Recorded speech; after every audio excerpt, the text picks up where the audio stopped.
because it really did take a lot of people to make today possible.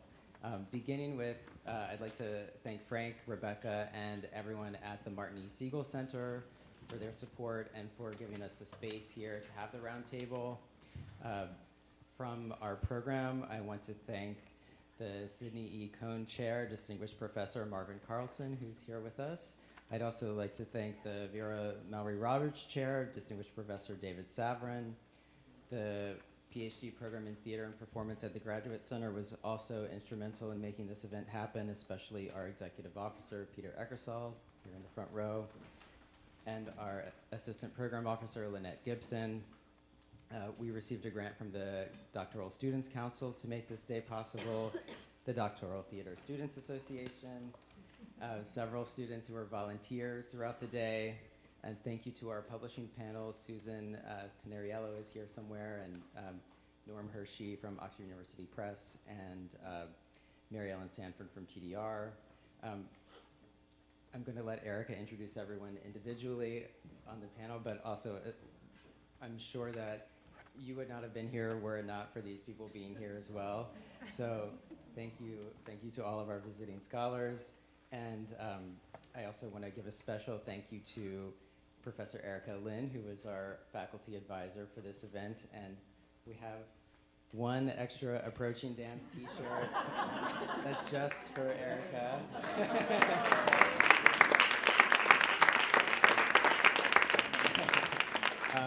I also want to take a moment to thank my fellow conference organizing committee members, Jennifer Thompson, Elul Akunja, Phoebe Ramsey, Margaret Edwards, and Janet Werther. I didn't forget anyone, right? And finally, any conference is only as good as its attendees and the work that you bring, and I think we all saw what a high level the work was today and how generous the conversations were, and for that we're very grateful. Thank you all so much for being here, and now I will turn it over to Professor Erika Lin, and she is an associate professor in the Ph.D. program in theater and performance here at the Graduate Center. She's also the author of Shakespeare and the Materiality of Performance, which won the 2013 David Beventine Award for Best New Book in Early Drama Studies. She is currently writing a book on seasonal festivities and early modern commercial theater, and she is also co-editing a collection on early modern games. Her essay on sexuality and Morris dancing in the Oxford Handbook of Dance and Theater received honorable mention for the Society for the Study of Early Modern Women's 2016 Award for Best Article on Women and Gender. So that's a mouthful. She currently serves on the Board of Trustees for the Shakespeare Association of America and as the book review editor for Theater Survey. So.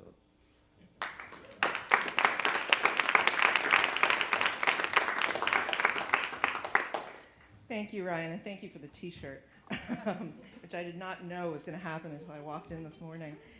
Welcome to everyone, and thank you for joining us. It's my great pleasure to moderate this roundtable session. Our conference today brings together participants from many disciplines to consider how transdisciplinary and interdisciplinary approaches help us to think through the theoretical and methodological issues at stake in research on dance movement and performance. This roundtable will seek to weave together some of the threads from the working sessions that took place this morning and afternoon. And so before I introduce our distinguished speakers, I just want to give you a quick overview of our roundtable format. So we'll begin with each of our panelists speaking briefly about their own approaches to research on dance and movement, and any key questions and discoveries that arose during the working sessions today. And then we'll have discussion among all the roundtable participants, and finally we'll open it up to questions from the audience. Since this session is a roundtable, let me introduce our distinguished guests all at once, and this is going to be in alphabetical order, which is how they appear on your program. Unfortunately, Nadine George-Graves is unable to join us today, but I'm very happy to introduce our other speakers. Thomas F. DeFrantz is Chair of African and African American Studies at Duke University. He's the author of Dancing Revelations, Alvin Ailey's Embodiment of African American Culture, which won the 2005 De La Torre Bueno Prize from the Society of Dance History Scholars. His edited collections include the prize-winning volume, Dancing Many Drums, Excavations in African American Dance, Black Performance Theory, co-edited with Anita Gonzalez, and most recently, Choreography and Corporeality, Relay in Motion, co-edited with Philippa Rothfield. A past president of the Society of Dance History Scholars, Professor DeFrantz is the director of the research group Slippage, Performance, Culture, Technology, and the working group Black Performance Theory and the Collegium for African Diaspora Dance. His many creative projects as a choreographer, dramaturg, performer, writer, director, it keeps going, include most recently Fast Dance Past at the Detroit Institute for the Arts and Reverse Gesture Review, commissioned by the National Museum in response to the work of Kara Walker. V.K. Preston is an assistant professor at the University of Toronto Centre for Drama, Theatre and Performance. Her scholarly interests include dance studies, circum-Atlantic performance, gender, performance historiography, and performance studies. She's writing a book on witches' dances, a project supported by the John Carter Brown Library, where she's currently in residence. Professor Preston has published widely on both historical and contemporary topics, including 17th century French ballet and indigenous histories, contemporary visual and performance art, and archives, dictionaries, and translations. Her co-authored essay, Tendering the Flesh, the ABCs of Dave St. Pierre's Contemporary Utopias, won the 2013 Richard Plant Award from the Canadian Association for Theatre Research. She's also the recipient of an early career fellowship for the Australian Research Council's History of Emotions project. And Professor Preston has asked me also to mention that she and the theater historian Julia Fawcett at UC Berkeley are convening an Astor working session titled Resurrecting the Extraordinary Bodies of Pre-1850 Performance. So they would love to hear from anyone here who might be interested in applying. Deadline is June 1st.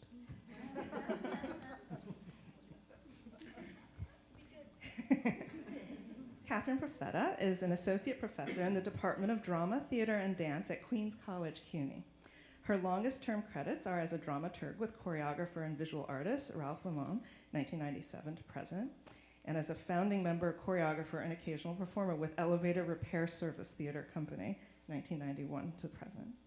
She's also done dramaturgical work in dance theater and points in between with Julie Taymor, Karen Coonrod, Annie Dorson, David Thompson, Alexandra Veller, Nora Timar, Grisha Coleman, and Theater for a New Audience. She holds a doctorate of fine arts from the Yale School of Drama in the Department of Dramaturgy and Dramatic Criticism. Her first book, Dramaturgy in Motion, examines the labor of the dramaturg in contemporary dance and movement performance. Her writing has also appeared in Performing Arts Journal, Theater Magazine, Movement Research Performance Journal, Theater, Dance, and Performance Training, and TCG's The Production Notebooks. Paul A. Scolieri is Associate Professor of Dance at Barnard College, where he's also affiliate faculty in Africana Studies, Critical Interdisciplinary Studies, and the Columbia University Ph.D. program in theater. He is the author of Dancing the New World, Aztecs, Spaniards, and the Choreography of Conquest, which won the 2014 Oscar G. Brockett Book Prize for Dance Research from CORD, as well as garnering a special citation for the Society of Dance History Scholars de la Tuero Bueno Prize and honorable mention in the Sally Baines Publication Prize from Astor. A former board member of several scholarly organizations, Professor Scolieri has also served as a panelist for the NEH, the NEA, these still exist, and the New York State Council of the Arts. His new book is a forthcoming biography of the father of American dance, Ted Shawn, a project supported by an ACLS Burkhart Fellowship. Please join me in welcoming our roundtable participants.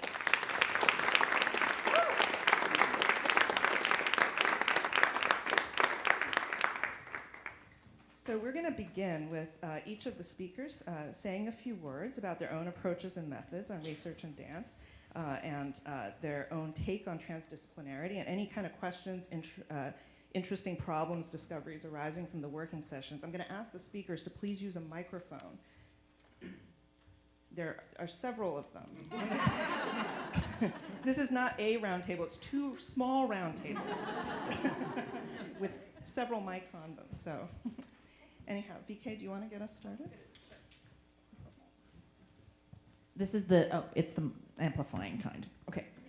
I feel like I'm somebody who had a dance background. I started when I was a little kid and did ballet, and then sort of got injured and went into contemporary dance and got injured and went more and more into improvisation. The idea that I would ever write about Baroque and 17th century ballet was pretty much like, yeah, right. And there was a moment, it was a forced situation, it was sort of a round of exams. And I spoke French, I'm a Quebecer, or a Quebecer of the heart, let's say. And so I started reading some of the early ballet texts. And the first one that I read, again with great resistance and reluctance, ended with an alchemist showing the remains of Moors burned to death as a final scene. I had lived in Warsaw, I had lived in Germany, and the sort of depth of the violence utterly shocked me. And so I came to a project with a degree of resistance to the archive that was both from my own training as a dancer and from a political position. And in a weird way, that's become, like somebody described it as so old it's new again. Like it's become a way of coming back to certain kinds of collections. I sometimes work with bibliographies as written out 150 years ago. What's in this collection? Why is it in this collection? Why is it together? Sometimes as a result, finding really extraordinary relationships between things that I would have thought were the most sort of contemporary way that you could look at these, and finding, in fact, it's written in the introduction to the 400-year-old book on page 2. So I think the tendency for historians to drop out questions of sexuality, questions of gender, questions of cross-cultural transmission, and write in nationhood is continually defied by what happens when you get close to archives. For that matter, though, I think they can be very proximal. It's been, I started looking at 17th century French dances. I thought I was being obnoxious, and intentionally so, by saying, well, in the case of Quebec, and I would now say much of northeastern North America, these are lands claimed in colonial contexts by France from this period. So I look at French language material written in the Northeast as well, which in the context of Canadian Truth and Reconciliation Commission has meant reading the sort of texts of moments of transmission, of plague, of the emergence of capitalism. And so the colonization of very, very near has been radical for me. Okay. I'm starting with my approach, and I guess you did a little background to your approach, which I think makes sense for me too, because I was definitely trained as a dancer, and I was a dancer who hung out with the theater people. And so in that, going back and forth, and then also going to a school where there was no formal dance program undergrad, but there was a formal theater program, I started both in the people I associated with and in what I was studying, feeling very natural crossing that supposed boundary all the time. When I joined Elevator Repair Service Theater, the first show I was the light board op, but starting the second show I was the choreographer, and then I was in a position of trying to get these theater bodies to dance all the time. When I went to grad school, I thought, okay, I also had been collaborating with Julie Taymor and basically being her dramaturg before I knew what that word meant. And when I went back to school, I thought, okay, now I'm going to go be a theater person. I'm going to get a proper theater degree by dance. And I was just very, very lucky. I mean, I guess maybe some of you read my book, so you know this story anyway. But I was just very lucky because Ralph Lemon showed up at Yale School of Drama at the same time as I showed up. And then I didn't have to say bye-bye dance. And I could continue sort of going back and forth across that supposed boundary. But I really feel like the only thing that makes it a boundary is both producing structures of how work gets made and, you know, academic departments where whether the theater and the dance program are together in one department or at opposite ends of campus can make a humongous difference in what kind of performing arts get made in that school. It's just about proximity and how we understand each other. So my sort of approach and interest as a scholar is to write about rehearsal rooms and training and what goes on in those spaces. And that was very easy to do with this first book on dramaturgy, and now I'm kind of in this pause, wondering what the next project will be. But I do think it will be something about how bodies and minds are rehearse and train for performance, like not as interested in the final piece, but rather the history and the theory behind how we get there and what assumptions we have about what we're doing and how we decide what good and bad is and all that stuff. So yeah, I'm currently thinking about some kind of history and theater performer training. I'm also very interested still in the chapters of my books that were about audience and relationship to an audience, and this whole idea of the artist's work configured as a gift instead of a transaction. But can we really, is that a nice, pretty myth and story we tell ourselves? Because everything about how art gets made is transactional these days, or always was, maybe, I don't know. And I'm interested in the part of the book I wrote about intercultural collaboration, because it just seems to get more urgent, more interesting, more thorny. So I felt like maybe I was only scratching the surface there. But wherever I go after this sort of pause to breathe, it will probably be about the rehearsal room and the training room more than the finished piece.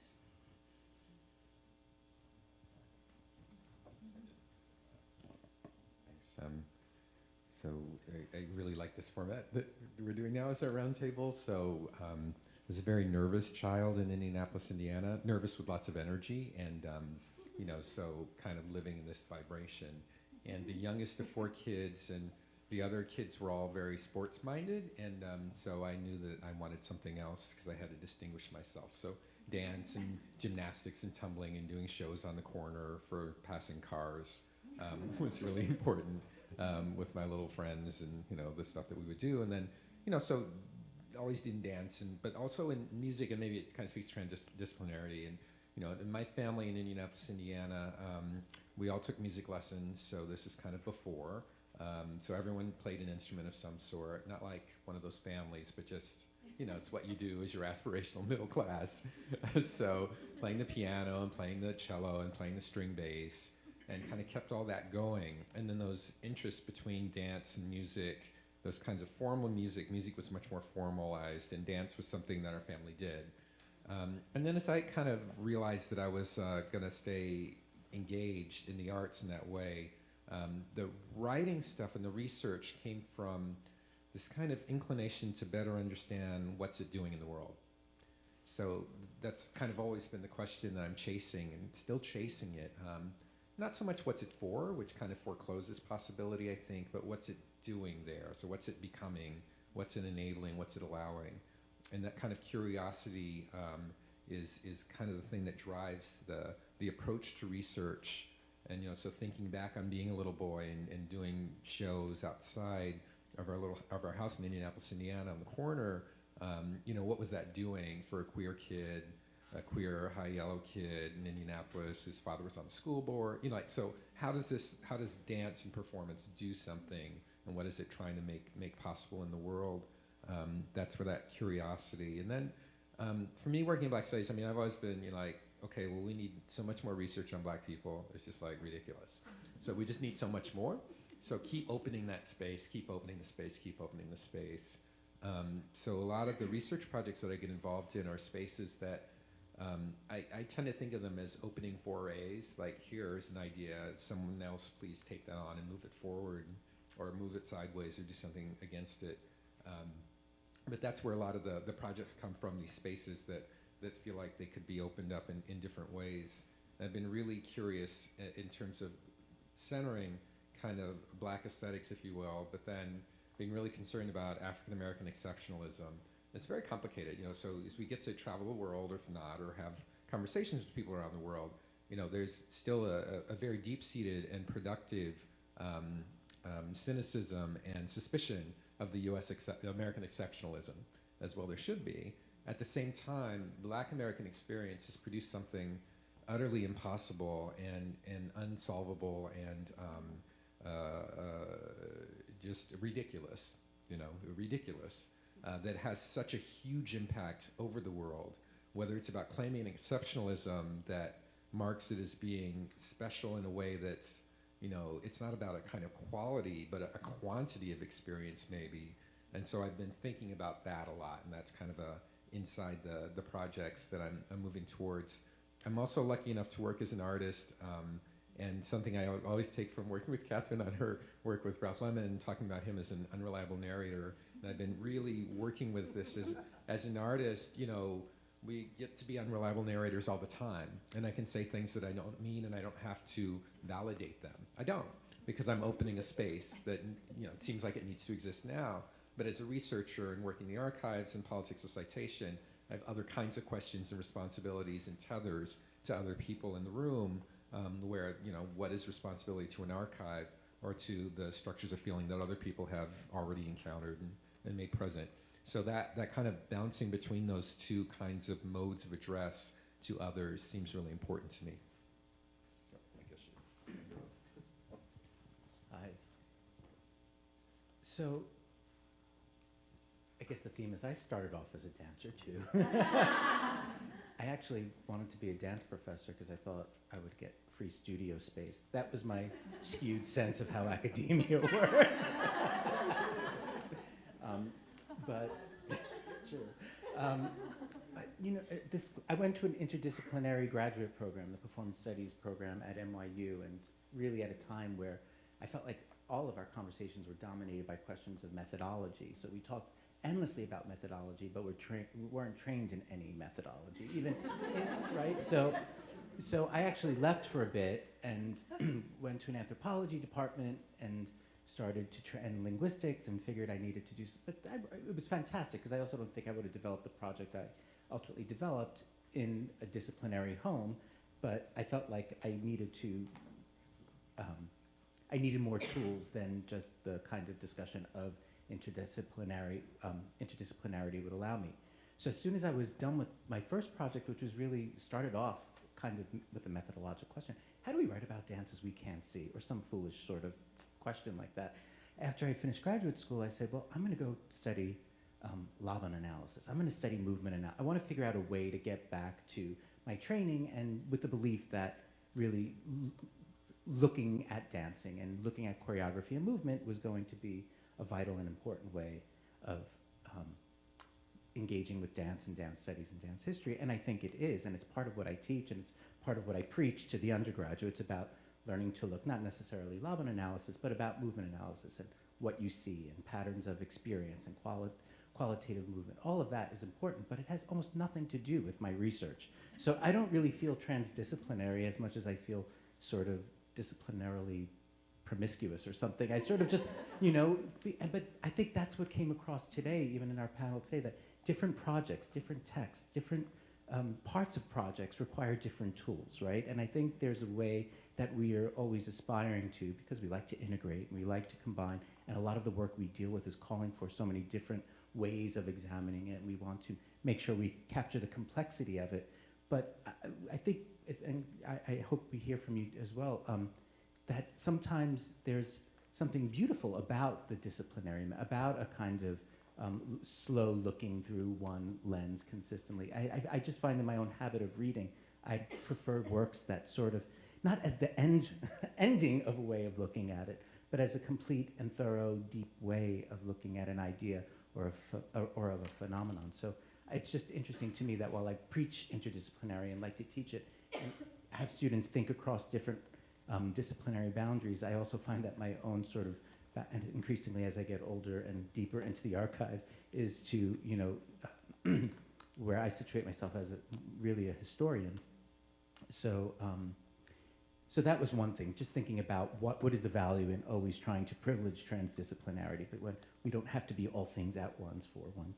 And then, but I was also thinking today, and I've been thinking, and probably should have been always, but in the past few months, just thinking about the sort of material conditions of dance and scholarly research, and thinking about how expensive projects are to travel. We were just in the last session I went to, so much of, I think, the underlying, what wasn't said was what is required to stay in an archive for the long duration that's necessary to get to the bottom of something, to have the funding to do that work, right? And so all of those structures, which are really shape the kind of possibilities for transdisciplinary that I think we're here to talk about.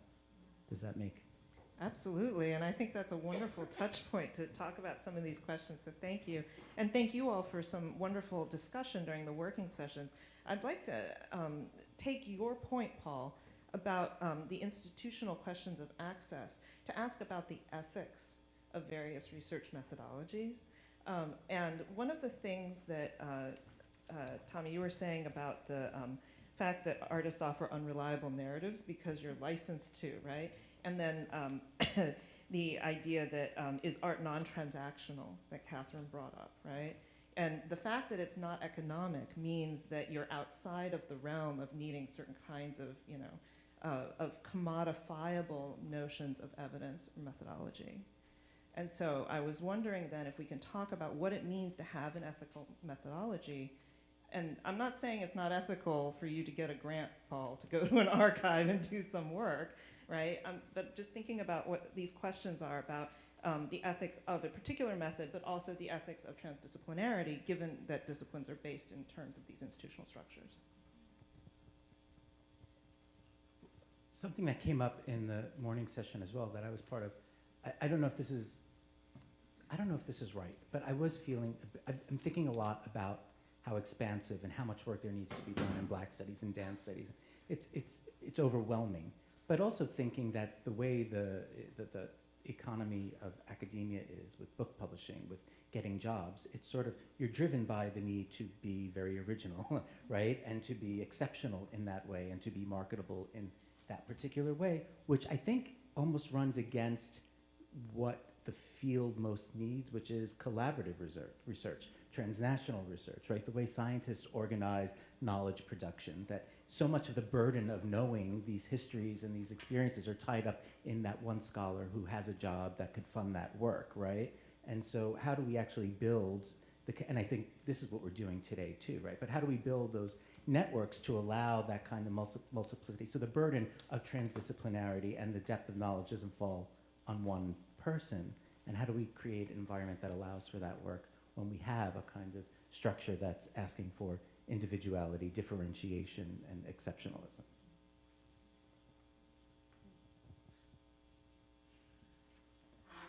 Well, when you mention ethics of research methodologies, where I go immediately is working with people who are still alive and how I suppose there's an ethics of how I represent someone who's deceased that exists as well, but the consequences feel much more acute if I'm representing someone who's still here and doesn't like the way they're represented. And it's funny how Tommy mentions Ralph Lemon's unreliability, because I thought of this directly when I'm sort of telling tales from the rehearsal room, because Ralph Lemon tells tales from the rehearsal room within the context of his work too. And he sits down and he talks to the audience on a mic, and he says, oh yeah, after I did this exercise, Dow Jones wouldn't talk to me for 4 years. And I know it was just 6 months, but it sounds better. And that's, he's right within his art. And so I'm very conscious when I'm telling these stories in the rehearsal room in my books of like, well, what is my responsibility? I don't have the same freedom Ralph does, but on the other hand, we all heard in the publishing session today that narrative is how we read. I kind of, there are ways to resist that a little bit, but mostly I just buy it. Like, I love a good story. A story draws me in, so I believe in the power of story. It's just a question of when our story is manipulative and unethical in the way we tell them. So I come up with a way to try and be rigorous in the way I take notes, and I come up with a way to check with people later on if what I think happened is what they think happened too. But then I also have to, and it's in my book, just put a big disclaimer that there are going to be multiple stories of what happened, and this is what it looked like from my lens. And with that, I hope my ethical bases are covered. If awareness of the dilemma is enough, to cover my ethical bases, then I'm okay. But it's always a little more than just that. I think the ethics question is the key question, and I think by becoming something of an accidental historian who approached it as a performer, like, you're gonna let me look at these things? Okay. You know? And then actually started to accumulate some experiences. I entered more almost philologically, like following particular words, following particular scenarios and constructions that repeat over time. What that has led me to, and that of course is also your own intuition and taste, and has actually engaged me in levels of ethics I certainly never entered into a dance archive expecting to be looking for. The persecutions, when I started reading, and it was also a bit imposed, for whatever reason that works for me, I guess, but when I started reading the witch stuff, I was like, meh, I don't need that. I already do queer stuff and I do this. And I'm like, why do I also want to add all this second wave feminist stuff? And then I started reading about histories of sexual violence and histories of people imprisoned without trial for 3 years and having multiple children by their wardens. And you're like, oh, this is not going to be an easy archive.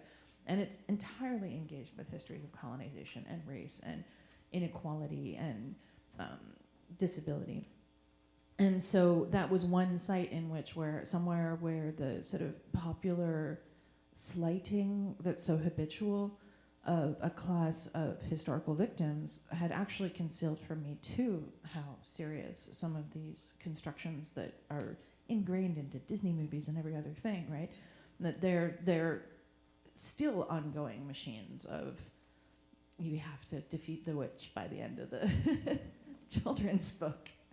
And then in another context, but not in disconnected archives, similarly around some of the language archives, I started because I found some dance terminology in a French and Wendat, which is Huron, language text in 2011, started slowly working away at this text and finding it very interesting. I didn't have the historical context of what I was looking at. What I was looking at was a very deep set of translations, hundreds of pages of translations for an indigenous language that was, at least from what I was realizing at the time, no longer spoken. And then now realizing it's in the middle of a revivification process, that people are teaching and learning languages in a way that all of the questions about past and present are culturally not commensurate, but B, these archives are the archives of languages of the very lens that we're on, that evade some of the questions of NAGPRO, which is the return of remains. So we're ending up in profoundly ethical questions, and those are the collections that, I mean, every other university has some of this stuff. So yeah, it's heavy. Thinking about this, this question of who gets to tell whose story, that, appropriation. So we're not done with appropriation. We haven't figured out how to talk about it yet. But that's the heart of this kind of another heart. There are lots of hearts to this question of ethical, the ethics of research methodologies. But it's like, how do you? So there's a question of method, and there's a question of object, and there's a question of address. And those are the things that I like to try to think about, and untangle them and let them coerce and let them fall into each other. But they can be untangled and made distinctive, and then we don't experience them maybe in our lives that way separately. But it can be useful to set an ethical compass to think about address, object, and approach. What was the third one? Sorry, address, object, and method. Thank you. Sorry, but to kind of think about like how. Whose story is getting told and who's the storytelling for. I think the last 4 or 5 years I've been trying to center Black people, and that's entirely it's an imaginative speculative space, because what does that even mean? But trying to center Black people in the concept of the theoretical projects. So to do that though, and this came up in our group, like as we're thinking about Michael Jackson, but if we center Michael Jackson in a tradition of Black performance in the US, not always in relationship to pop culture and largely wide audiences, but in relationship to itself. So public performance in relationship to church practice, where you get a larger group of mostly black people, and keep moving that back to the spaces of the family where maybe it's all black people. So centering that as a way to start thinking about what Michael Jackson's up to could maybe produce a different approach to a part of a project. So maybe that's just an ethical kind of consideration, is about how are we addressing the objects, how are we conceiving of the objects, and what is it we need the objects to do in the world? Because that's ultimately the most important ethical question, is what do we want our research to do? How is it, helping reveal process, as you're saying, or reveal, narratives of dance that are long gone, but, can help us understand what's happening now. Yeah, I keep, for me, ethics right now, I'm writing this biography of Ted Shawn, and so much of it is, and I'm not trained to write a biography, but there's a lot of theories of biography and life writing that are dealing with all of these ethical issues, some of which I don't necessarily consider ethical. It's just about sort of, bourgeois values, or it's not about, a political ethics, but, I'm grateful that, and the Ted Shawn archive is vast and all over the place, and and I mean that literally, in different archives, from Kinsey's archives with sexual histories that Kinsey scientists took of dancers in the basement of a dance bookshop on 57th Street, right? Yeah, and so these dancers form part of the Kinsey report, including Shawn's. So there, and then also reading redacted letters between gay dancers during World War II. So reading through the redactions. So I'm already, and the Kinsey archives are closed. You could read through them, but you can't read the exact reports. There's a very calculated, they're closed off to read the act, and they're in a kind of code that you can't read unless you're one of the scientists. But you could read general information about them. So I'm reading an archive that's already been redacted, right? And kind of politically around sexuality. And then the letters between, there's 50 years of letters between Ted Shawn and Ruth St. Denis, which are, here are these two extremely public people kind of giving a face for what dance might mean, or, naming American dance, but their letters to one another are these painful, personal stories of these two queer people trying to define what it meant to be married dancers in America, right? And so for me, the project is actually what's going on, this internal struggle, and reading and in contact with all of these theorists of sexuality. Havelock Ellis, the father of eugenics, was a counselor to them both, right? So it's just, to me, the story is about that gap between this very public formation of dance and how it relates to these very personal sexual histories that both were trying very hard to manage. Then, of course, Ted Shawn leaves this great letter to all my future biographers. Here are my suggestions of how to write this book, right? And he writes his own memoir, and then in '69, right as Stonewall is about to happen, decides he needs to tell the story again. This is actually after Ruth's death, and he says he needs to tell the story again. Basically, he wants to say how his life has sort of informed the social change that has happened around gay identity. And he has a heart attack in the middle of it once he starts talking about Martha Graham, which in a way was sort of, but this is all to say that there was a desire, there was tremendous, the way I sort of reconcile it one way is that there was a tremendous desire for him to tell a story about and revalue his life and his work, and sort of what he was very clear about, the sort of racist, anti-Semitic, even deeply homophobic parts of his own life and writings, and trying to amend for it. But I guess it's to say, I have to read that. I mean, even though it's the most deeply personal thing, it's actually what was driving his vision of America, for dance, and training a sort of legacy that we still sort of have with us. Yeah, I find this fascinating because what each of you are talking about in different ways is a combination of how we understand absence, and what's missing, right? And then how we understand relation, right? And that relation can be between two people that you're actually talking about in your work, or it can be about your own position relative to the people that you're speaking for. And this speaks to Tommy's point about who's doing the telling, right? And what your relationship to that is. And it speaks to Catherine's point about what your status is when you don't agree with somebody else's story, right? There are two realities happening simultaneously, and what happens in the archives, right? When the extant evidence that's remaining is all from one side, because the other side has been decimated, but then there's this, the absence is then reimagined in a different way when you have a language that is now reliving in a different way. And so I was wondering if we could think about that question then, right, of absence and relation to our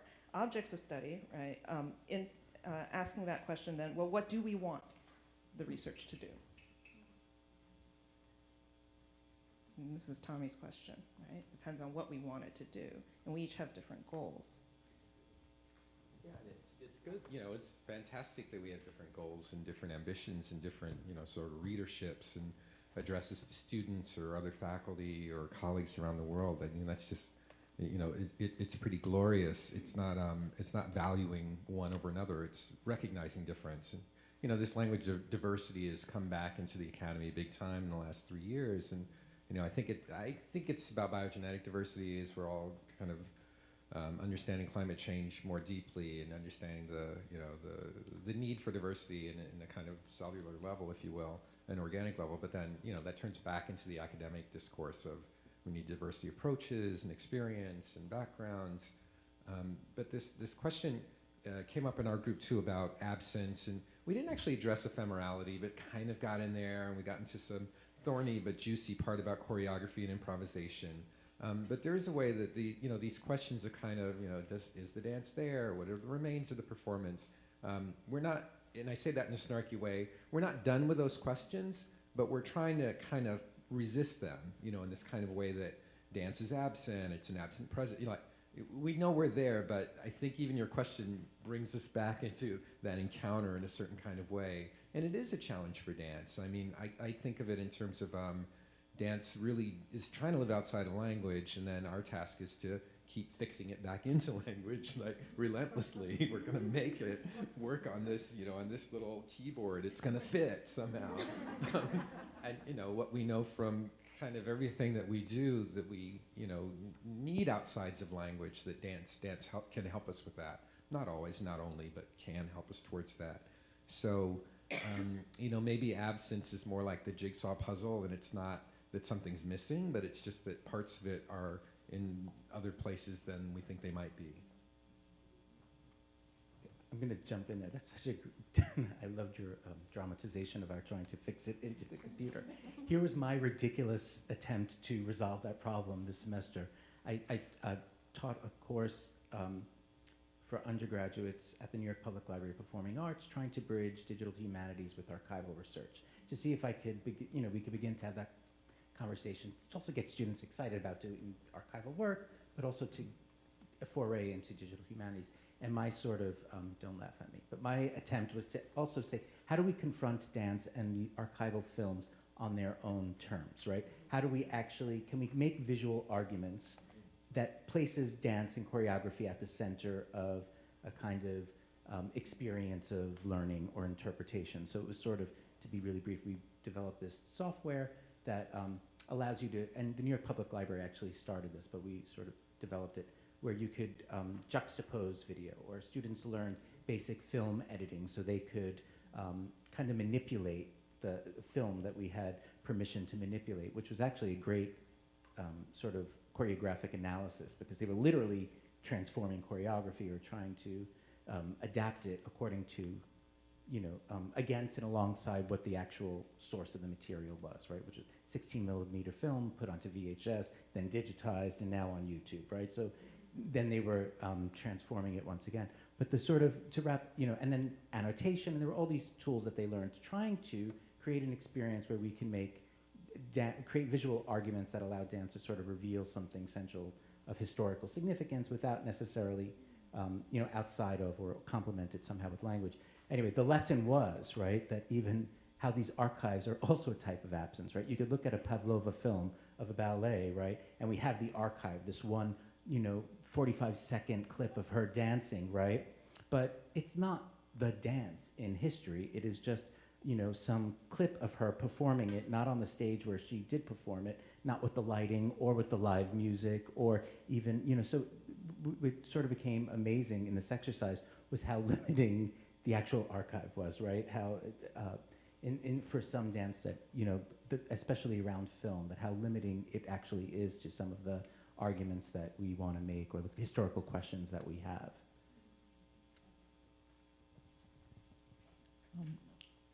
I think one of the things that it can do also, and I love that you're engaging the archive by playing with it, is also that I find it allows us to defamiliarize any of the concepts. It defamiliarizes time. It defamiliarizes the idea of a stage. It defamiliarizes. So any one of these things, it's not just that you can historicize it, it's that you begin to have plural ways in which these things always already were. But I read recently that people using different languages have different senses of duration of time, amongst other things, right? So there are these ways in which, by continuing to be quite close to some of these materials, you're actually making them stranger and stranger. I mean, we know that from all of these other forms. But to say, why have dance in aesthetics? Why not have it in medicine?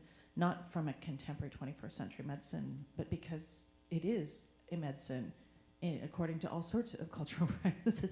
So by allowing that, I think it has created spaces for me and for, I mean, it's not intended as a selfish project, but of care and of attention that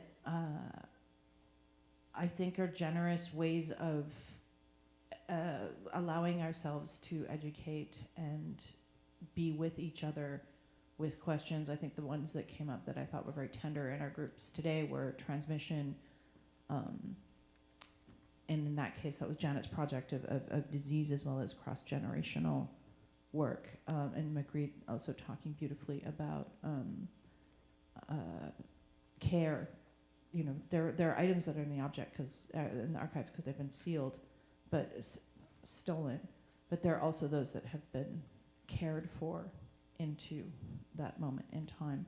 And so to be able to see the care and to be able to apprehend questions of transmission has actually been, I'm not saying that I'm arguing for a recuperative process, but a way in which, like, a real appreciation of a plurality of cultural practices that don't fit any particular category but can tend to other possibilities, has allowed dance to not be stuck in these on the stage, on the, you know, particular time frame, chronology, etc.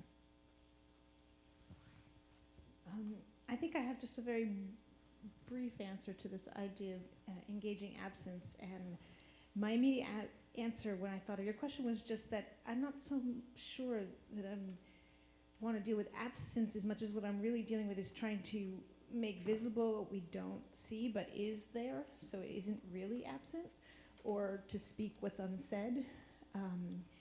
And so it's about saying, actually, this isn't an absence. You just thought it was.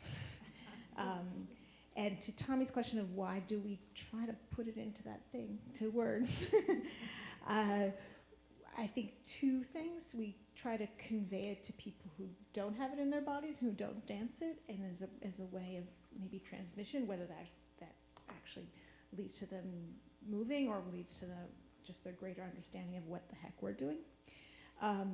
But also to convey to other movers, other performers across time.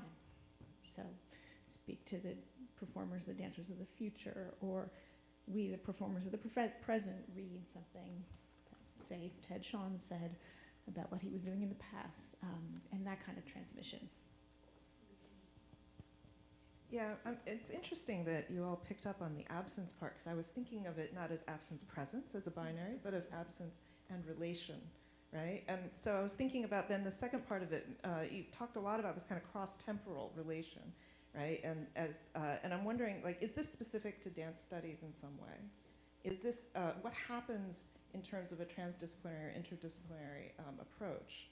And does it change our relationship? I'm thinking of, you know, Katherine's comment earlier about how it's different if you're talking about live versus dead subjects, right? But also I'm thinking about the earlier working sessions where we're talking about not just interrelationship, but intra-relationship, relationships within ourselves, but then also complicating the notion of where the edge of the self is, which came up just earlier in our roundtable talking about collaboratives versus individuals.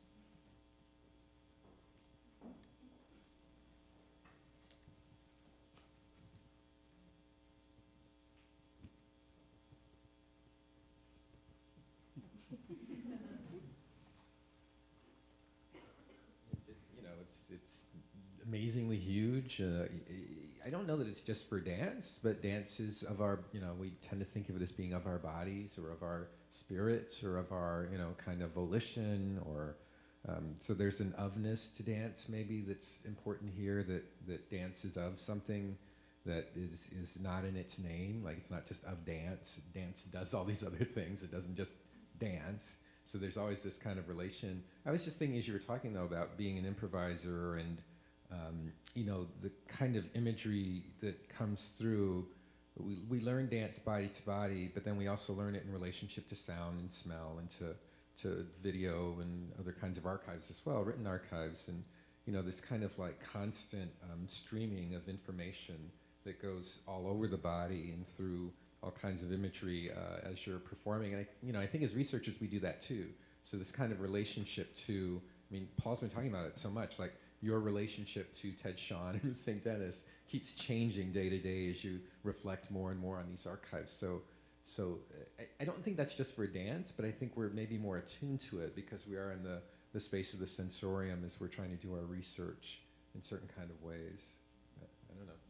Yeah, I think this came up in the morning session too. I think also maybe if we think about dance as an art or dance as religious practice or social practice, it's already tied up to some ideas of historicity, right? So to take on dance is already to deal with someone engaging with a kind of tradition and history. It's already, it's somehow engaged with, the choreographic is already, not always, but already tied in with the historiographic. Yeah, what I hear you saying is that it already implies within it, right, a pastness. And it's the relationship to the pastness that's part of what the choreography is, right? Yeah. That's what you're saying, I think. No, it's an interesting thing, especially given, Vika and Katherine, you should feel free to jump in here at any time. In the working sessions, in the morning, the one that I was a part of talked a lot about corporeality in terms of healing, and healing being a process that has no temporal endpoint, right? And that the point is it's a process. Right, and so to think about that question then of a kind of completely different notion of temporality then arose in the afternoon session that I audited in thinking about exactly how it is that we can even recuperate something in an archive that to already treat it as separate from us, that we can go into an archive and have any access to some embodied practice from a historical past, is to separate out that embodied practice from our current own embodied practice as the person who's doing the research.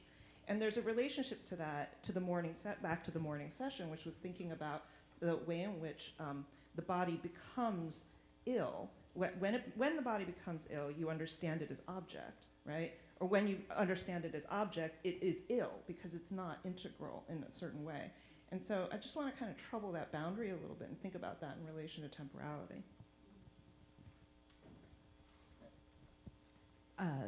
It was Chloe Ray Edmondson's work also raised the question, of drunken times and intoxicated times. And so I think that there were these, I was in both of the same sessions, so there were these extraordinarily beautiful kinds of conversations about healing. And I also found that, certainly intoxication and drunkenness can be parts of healing also, right? But they can also be parts of loss and any number of things. So I think there are ways in which, even if we can think about the self-loss and exploitation and all of these things as being ingrained within the sensorium and the ways in which we apprehend moving through the world and temporality and memory and so on, that I think some of the forms that we're interested in bringing into conversation allow us a complexity of both metaphor and trace and memory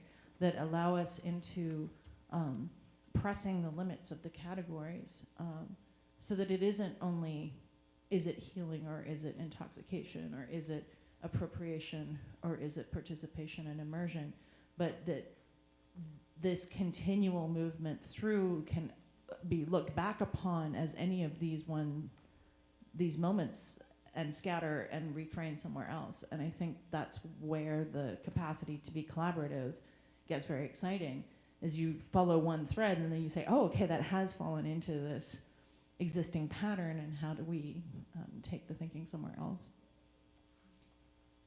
Yeah, and just what you last said, I mean, that is the power of collaboration, is that when your boundaries are set or when your concepts are reified, there's somebody there who's gonna bust it up for you and make you rethink everything you thought was true the day before. Yeah, but just right there, I mean, so it kind of tilts to what's next, or maybe it's not what's next, but we have got to disrupt this single authored manuscript project. Like, that's just so dead. It's dead. But, you know, it's really hard. These structures, these institutional structures keep wanting us to claim, you know, solo space, just what you were saying. But, you know, I don't know if we have the power, but we got to do it. We just have to. We have to push against that.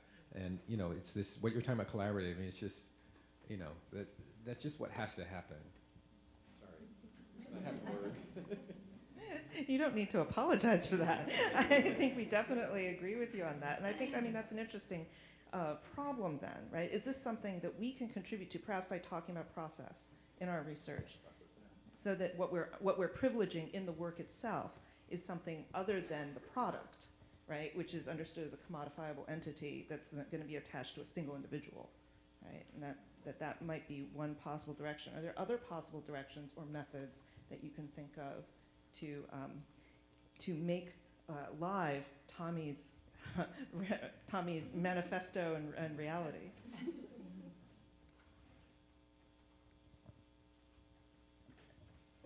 No, I was just going to ask Tommy how he wanted to do it. But, I mean, it does seem like it's easier first to bust up the individual part than the commodification part.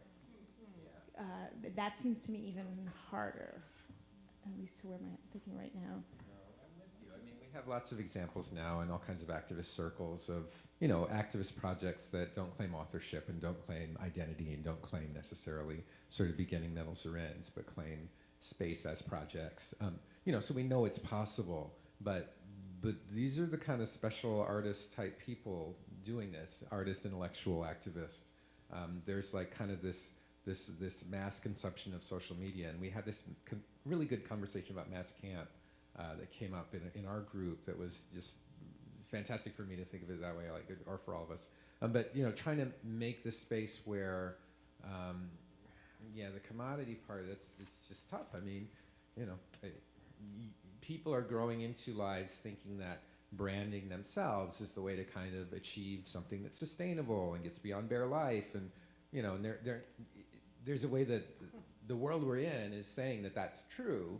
So then how do we as intellectuals, as academics, as dance instructors, as artists, how do we help resist that and make open spaces? You know, the first thing I would do would hand the mic out to someone and say, enough of us. Where are we? You know, that's breaking up the individual, is to drop the mic, to share the mic, to stop sole authoring anything, to make collective spaces. And, you know, if you stay in the game long enough, it does become possible. But then the ethical question has to keep being reignited. Where are my ethics? You know, it's not about me, so what does it mean it's about? And how can we collaborate? And what will that look like? And make space in our lives and our, you know, our daily choice making.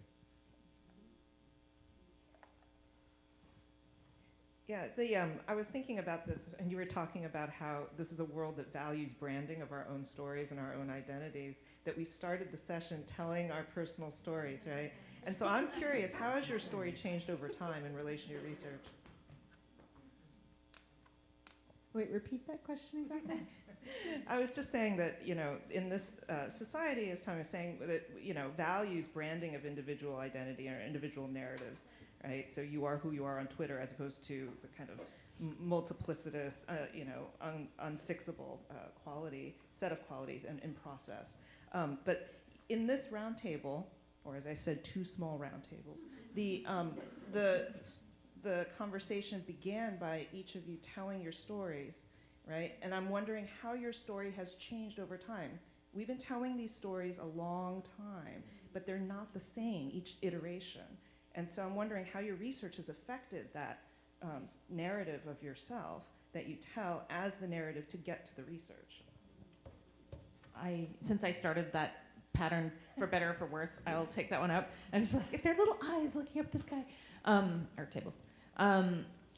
I think that I see the criticism of beginning with the personal narrative as the point of entry in, but I think that also what I was doing with that to an extent was what you're raising now, which was that I went in each time with it's a habit, oppositional stance in relationship to a topic.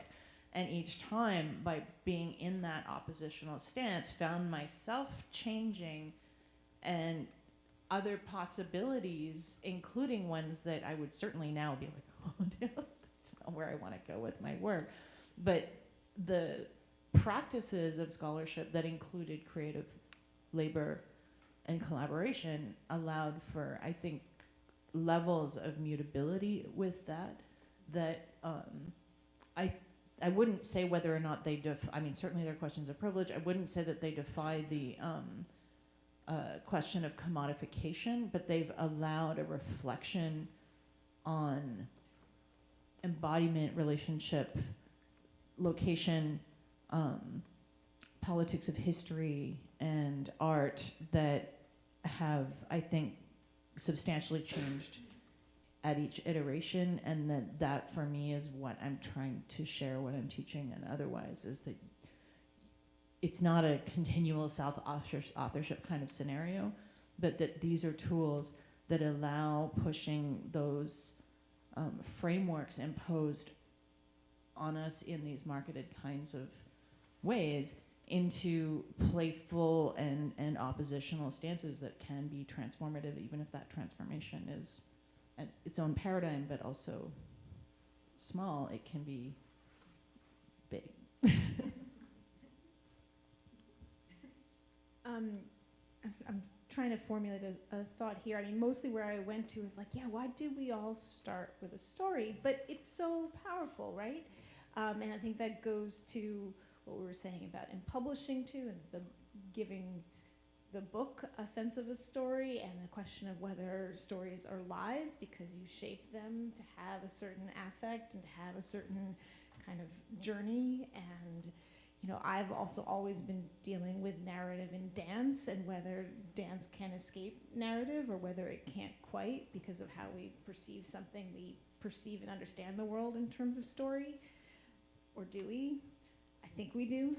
So I don't know. The story always shifts. It has to, because I think because of our distrust of stories. If I tell the same story over and over too many times, I don't believe it anymore. And I think I'm repeating lies about myself, even if they were once true. So yeah, it's not a fully shaped thought, but those are the thoughts that came up.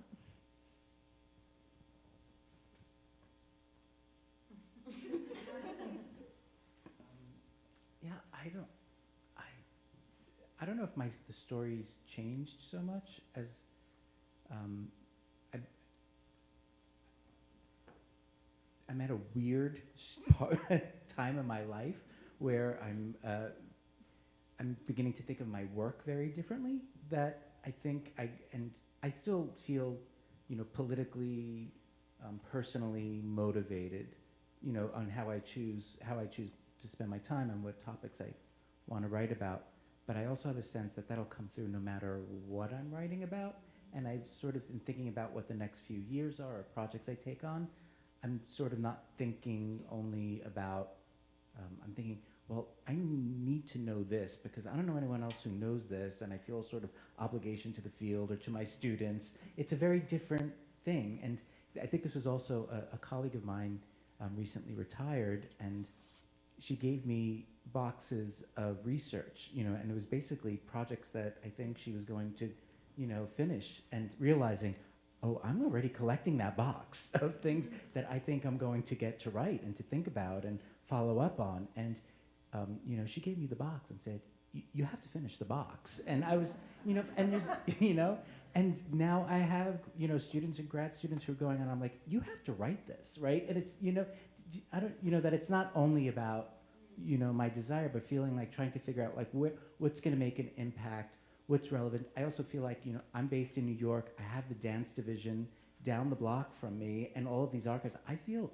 a responsibility, even though my I have to say my first project was, how could I not go to the dance division of the New York Public Library, right? Because it was in a terrible state. But now I feel like a sort of obligation to that amazing institution and what it has there. Not that it's going to define all of my work, but I do feel a different sense of responsibility and sort of about what I feel, I think are the glaring gaps in our shared history of dance and performance studies. This raised for me quickly the thought, too, we were talking about who is telling histories and who can, and I also would say that almost everything I choose is a bilingual history. And I think that sometimes we absolutely miss telling the story that's shared, or looking at the trace that is of more than one already. And of course, in some ways you could say the trace itself is always more than one, et cetera. But that if we believe that things are in utterly separate categories, there is no story really to tell, but that as we actually take the time with what's in between, and there isn't a between to be in between of, but if we understand that there are complex shared stories that are habitually told in oppositional forms, that is continually repeating the structure of a category that is itself doing. And I think as much as I appreciate performance and performance studies, the kinds of voices that come from the Butler thing of performance and performativity do and are actually in many ways the structure itself, that if we understand that that repetition is authority, then we can also push against that structure in doing that work. And just one quick extra thought, I was thinking about the nature of narratives and individualism, since you were, and it's very, very frequent that we attach a story to an individual. There's a protagonist, but it's not essential. That's not an essential connection. We can tell stories about groups. We can tell stories about relationships that are complex and large webs. We don't have to tell the story of Oedipus over and over again, right? I think that, unless Tommy wanted to say anything, I guess it took me a minute to think it through. Those stories change. I mean, 10 years ago, I'd never have talked about being a little queer kid in Indianapolis, Indiana. Never. So there's a way that how I entered the academy and when, and who I thought I was and who I thought I wanted to be, that's all changed through time, in relationship to my own creative practice, my writing practice.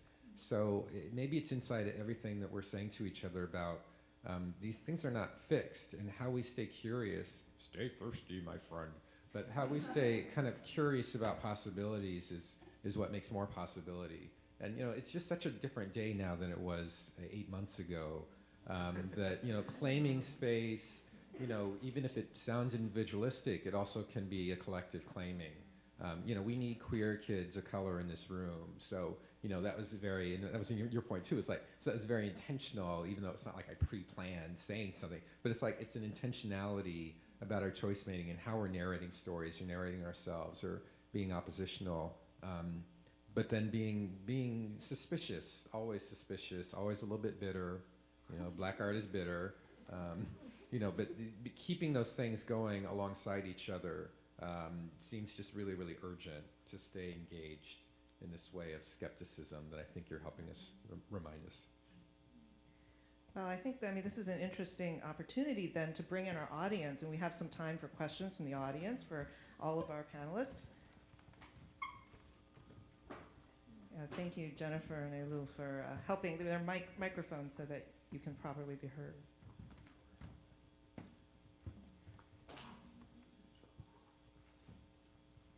Thank you guys so much. This is incredible. And I guess I just want to, in terms of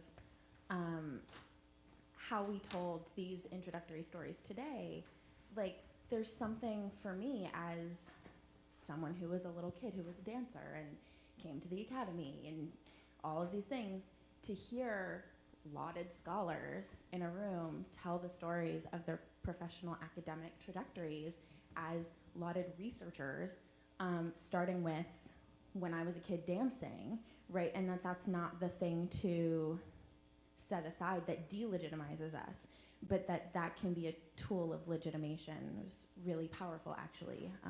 So to be in this building and have those stories, I really appreciate. Thank you.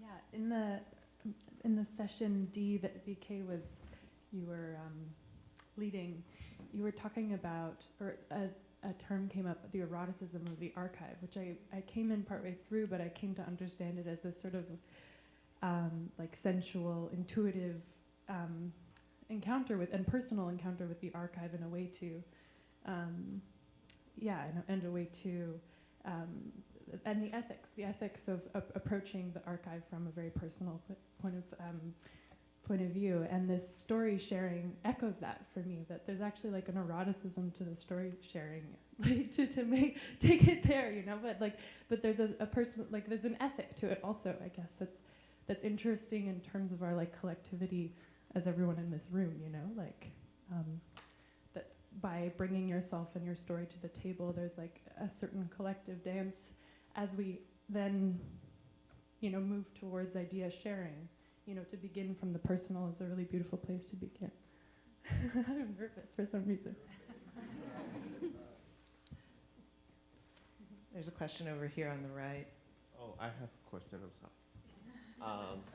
sorry. You can go first, and then we'll bring the microphone over here, and you can go next. I wanted to ask you about, so there was a recurring kind of, I think, theme about stories, both your own, but also your work as a story, and bringing to light of processes or of, you know, things that belong or were in the archive, and how do you resurface them and so on.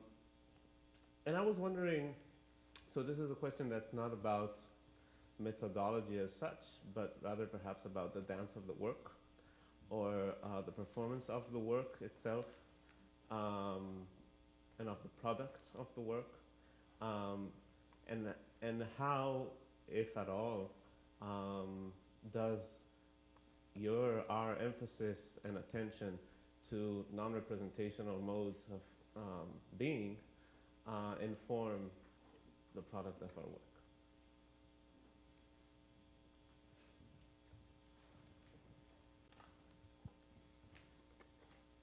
Someone want to take that up? It's a good question.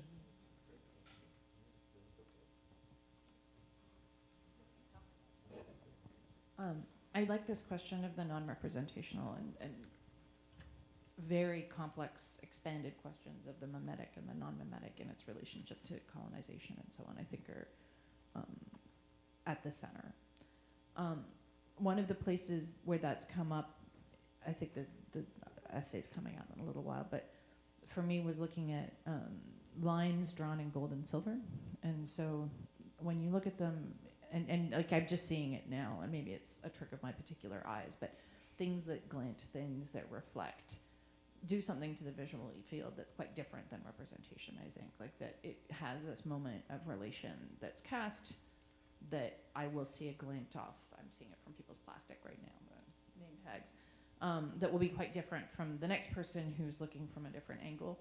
And so looking at these also said, well, where is this gold and silver coming from? This gold and silver is coming from the extractivism of the colonial project. And so it has been a way to write closely to the sensorium in a certain way, but also to look at that as scriptive and in relationship to scripts that have a history, like the history of paper is of deforestation too. Look at that. So allowing both to be in a dance, as you said, like what's the dance of the project, what's the dance of the labor that we're attending to. Like Vinardisi has this book about the construction of the stage that is also the ecological destruction of forests being part of the same moment. So whether it's, and there are reasons to critique the Anthropocene as a model, but some of these questions, when we bring the question of ecology or the question of perception or non-representation, we can also come back to, well, what is the material and economic structure that's shot through with the way we perceive. And so I think that's where I've been thinking about it.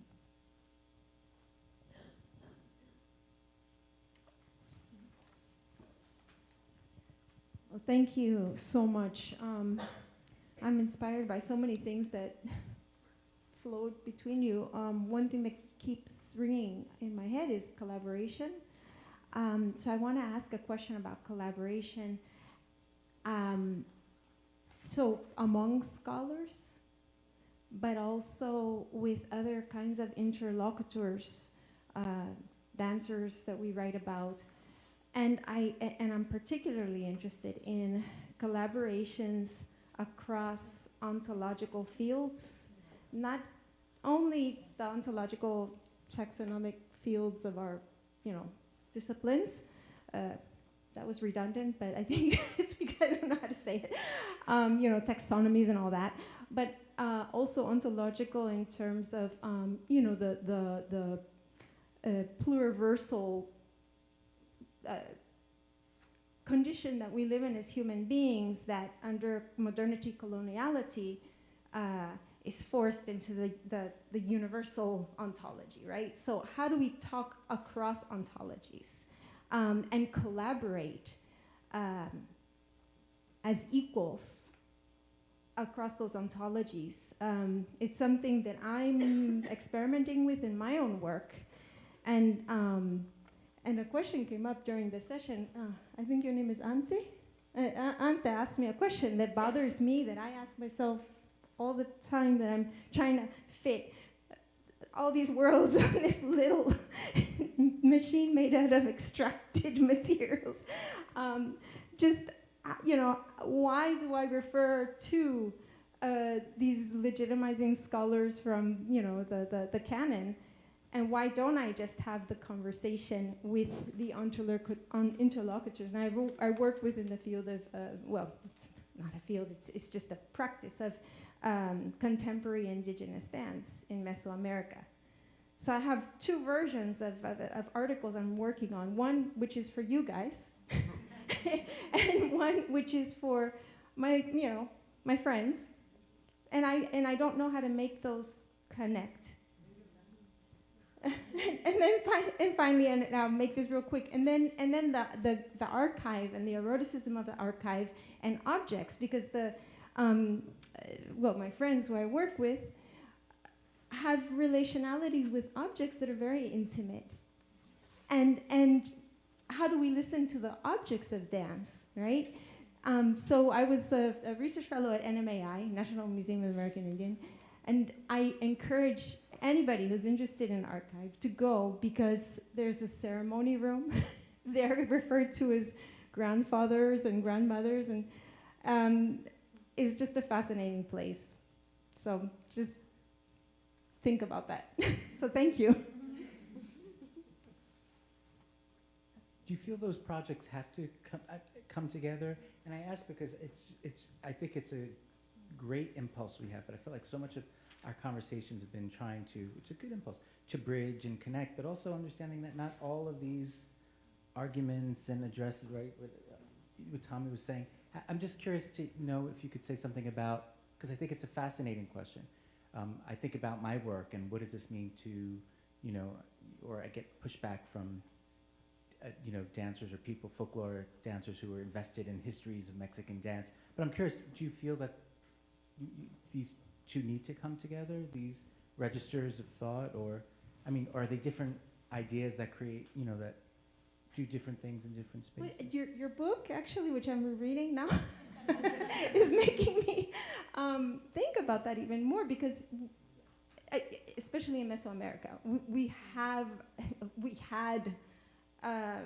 libraries of texts about movement practices, and they're gone. And now we have contemporary Mayans and Nahua peoples and others who are it's not recuperating, but they're continuing. We are literate people. This idea, it's not, yeah. yeah, there's literacy in indigenous societies. And it's continuing. So on the one hand, maybe these worlds don't need to talk to each other, and that's okay, maybe. But on the other hand, actually and I'm talking about Grupo Sotzil, my principal interlocutors and friends and collaborators right now in Guatemala, they want to talk to the world. They want to read you. They want to read your work. I tell them, oh, I'm reading this, and this is the idea. What do you think of this? Well, from what you tell me, it sounds pretty interesting, but I don't know if I understand. We'd like to read it one day. But it's all in English. Most of it is in English. So there's not a one answer, but there's facets. There's possibilities. And I'm interested in those possibilities. And I'm interested in knowing how you see those possibilities and how you're working through them, if at all. I mean, I know among us, right? But also beyond this thing that we're in that's called the academy. Thank you.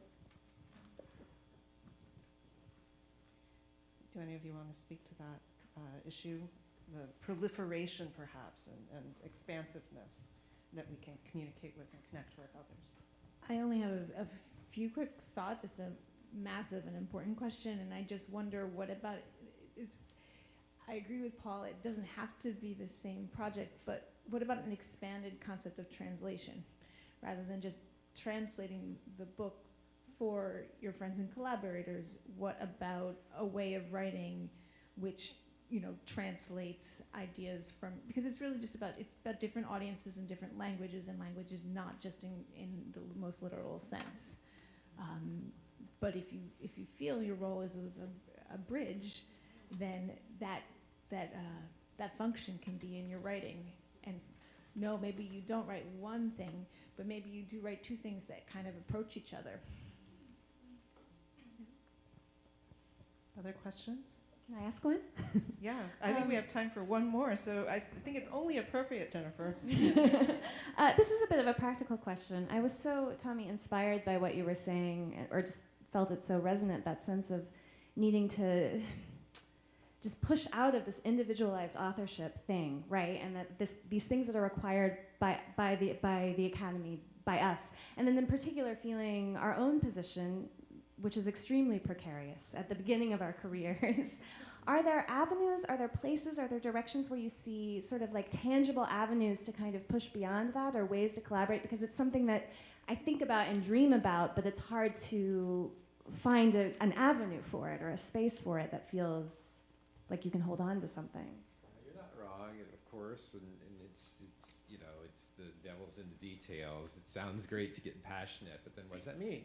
So Paul's involved in digital humanities kind of initiatives, and these initiatives are circling back. So there's a way that VK keeps reminding us that we're always engaged in these histories that are so deep and wide, and that keep telling us the same things over and over again, but we fail to recognize them again and again.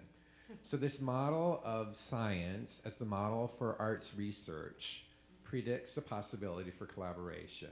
We resisted for the years I've been in the academy. In the humanities, we've resisted.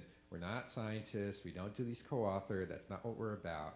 But that's actually a model. So you co-author. You have 5 authors. The place in the ranking that you are tells you how high it goes on your list. Well, this is new for the humanities because we've grown up in a system that was individual investigator, individual PI, or PI and then others, but one person telling the story.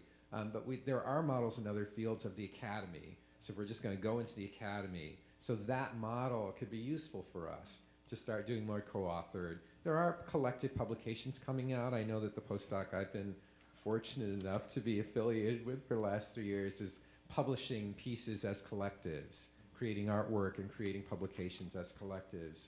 So, that's another model that's, the question is then do big poobah full professors recognize that? And I'm just like, well, yeah, some do. So then, you've got to find your allies and find your advocates and the people who will stand up for you and pound on the table and say, this collective model is, this is what we need, or this is what's possible. But I think that, the science model, as bankrupt as it might seem, does give us evidence of another way of thinking about the kind of work we're doing, in a way that's already valued inside the academic corridors, if you will. So digital humanities can help build us towards those models, as unfortunate as they might be. But there's something else. It probably should have ended with Tommy's amazing thing. But one of the things, yeah, I mean, I think one part is to be able to choose one's collaborators. I think that's, I mean, it's not always, but it's an important part of it. But one of the things that I wanted to say was I went to a history conference, and I sort of went, somebody invited me, I was very excited, but I didn't necessarily expect to see a whole ton of collaborative models coming out of that particular site.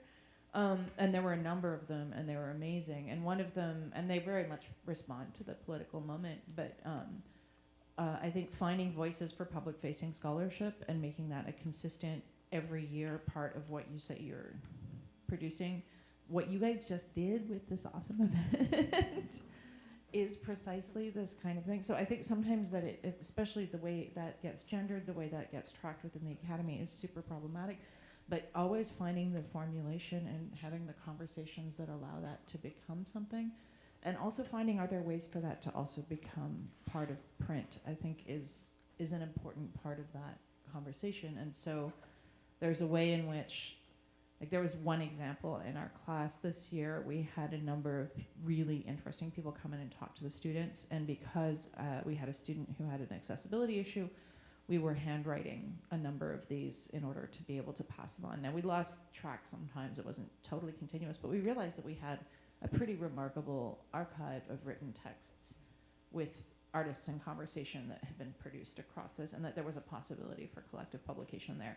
So we'll see if we manage to do all of this over the summer and so on. But I think there are ways in which deciding that it's public-facing, also making the milestones so that you don't end up on the wrong end of the stick of an already very asymmetrical structure, but finding formulations to work with is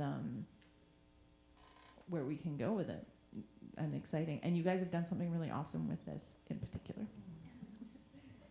Yeah, and this is, I think, a good place to end unless there's any final comments from the rest of our roundtable participants. The idea that sharing always exceeds that commodifying. What happened today is not something that you do because you get a certain amount of money for it or a certain amount of credit for it per se, right? It exceeds the boundaries of that, even if you may get a little money for it, okay? Anyhow, I just wanted to thank all of you for being the collaborators and make it possible to have that kind of sharing that exceeds those bounds of institutions and exceeds those bounds of disciplines. So a big round of applause for our roundtable participants.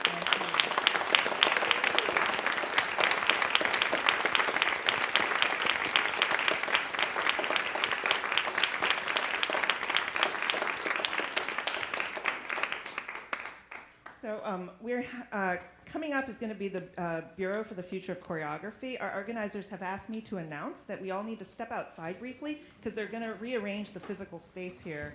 And so you can take a break. Please be back by 6:30 after you stretch your legs, and we'll begin our performance.